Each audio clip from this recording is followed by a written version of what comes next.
I'm trusting based off of the premise of the question and the answer that you're allowed to use a graphing calculator, which is what I'm doing here. You just want to type out the equation in whatever graphing calculator you use. And you might need to mess around with your window a little bit. Mine's pretty easy because I can just zoom in and I can grab the screen and move it around. They just care about the x-intercepts.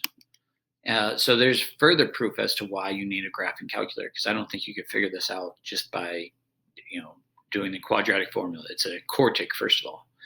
So write these numbers down, because then what you can do is you can do the integral, which I need to find my button for the integral, of those numbers.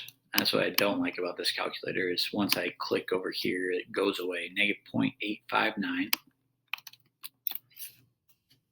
That's why it would be to your benefit to write it down, and I didn't. And over here we get 0.421.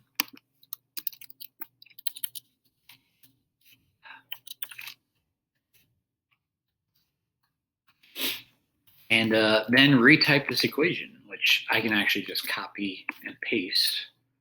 And then usually with calculators, you have to tell the calculator what your independent variable is, so dx. And this is an approximation, so we're looking at 1.360. But I do want to point out that I rounded these two numbers, so this might be a bad approximation.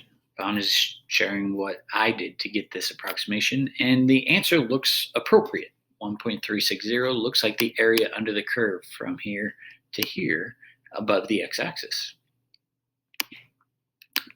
1.360.